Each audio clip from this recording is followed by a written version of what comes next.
சர்வவல்லவரும் சர்வ ஞானியும் சர்வவியாபியுமாக இருக்கிற பிதாவார்த்தை அவையானவருக்கே சர்வ சதாக்களும் மகிமை உண்டாவதாக. கர்த்தருடைய நாமத்தினாலே வாழ்த்துகள். என்று பார்க்க போகிற ஒரு சத்தியம் எபேசியருக்கு எழுதின நிருபம் 2ஆம் அதிகாரம் 8ஆம் வசனம். கிருபையினால விசுவாசத்தை கொண்டு ரட்சிக்கப்பட்டீர்கள், இது உங்களால் உண்டானதல்ல, இது தேவனுடைய ஈவு. கிருபையினால விசுவாசத்தை கொண்டு ரட்சிக்கப்பட்டீர்கள். இது ரட்சிப்பை குறித்து வேதம் தேவனுடைய ஈவாய் சொல்லுகிறது.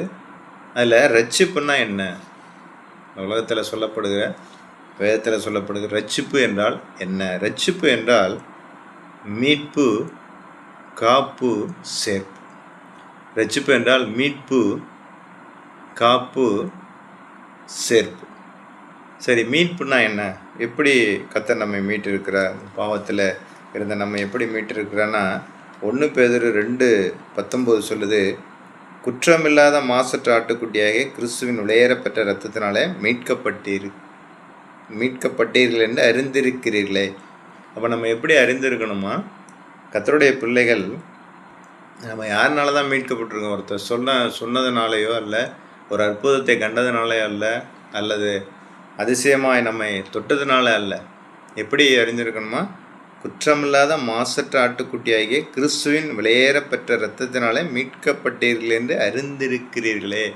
கர்த்தருடைய நாம் மகிமைப்படுவதாக. அப்போ மீட்பு என்பது பாவத்திலும் மீறுதல் அக்கிரமங்களும் உலகத்தின் வழிபாடுகளிலும் உலகத்தின் ஆராதனையில் இருந்த நம்மை தனக்கென்று தமக்கென்று தன்னுடைய இரத்தத்தை சிந்தி இயேசுவானவர் மீட்டிருக்கிறார்.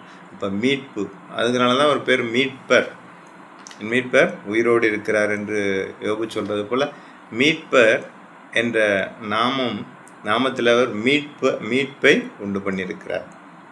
அடுத்து 2வது காப்பு. அது என்ன காப்பு? காப்புன்னா காத்தல். நீதிமொழிகள் 4ஆம் அதிகாரம் 23ஆம் வசனம். எல்லா காவலோடும் உன் இருதயத்தை காத்துக்கொள், அதனிட்டு ஜீவ ஊற்று புறப்படும். வாயின் தாறுமாறுகளை உன்னை விட்டு அகற்றி உதடுகள் மாறுபாட்டை உனக்கு தூரப்படுத்து. உன் கண்கள் நேராய் நோக்க கடவுது, உன் கால் நடையை சீர்தூக்கிப்பார். வலதுபுறமாக இடதுபுறமாக சாயதை, உன் காலை தீமைக்கு விலக்குவாய். அப்போ எல்லா காவலோடும் இருதயத்தை காத்துக்கொள்ள வேண்டும். அந்த எல்லா காவல் என்பது தேவனுடைய வார்த்தையாக இருக்குது. வார்த்தையின்படி நம்முடைய அவயங்களை, நம்முடைய வழிகளை எல்லாவற்றையும் காவல் வைத்துவிட்டு தேவ வழியிலே நாம் நடக்க வேண்டும். நானே வழியும் சத்தியமும் ஜீவனுமாக இருக்கிறேன் என்று சொல்லப்பட்டபடியே, அவர் சொன்னபடியே அந்த வார்த்தை நம்ம காவலாக வைத்து, வார்த்தைக்கு கீழ்ப்படிந்து, வார்த்தைக்கு அடிமையை போல ஒப்பு கொடுத்து, வார்த்தைக்கு பயந்து நாமே காத்து கொள்ள வேண்டும். அதுக்கு தான் நம்ம சபையில் வச்சு கர்த்தர் என்ன பண்ணுறார்? காக்கிறார். நம்ம எப்போ அவரிடத்தில் போவோம் என்று தெரியாது. அது வரைக்கும் அவர் தன்னுடைய வார்த்தையினாலே, அறிவினாலே, சத்தியத்தினாலே நம்மை காத்து வழிநடத்து. அதனால தான் தேவனை குறித்து ஒரு இடத்துல சொல்லப்பட்டது, நெறிந்த நாணலை முறியாமலும் மங்கியறிகிறத்திலே அணையாமலும் பாதுகாக்கிறவர்னு சொல்லப்பட்டிருக்கு.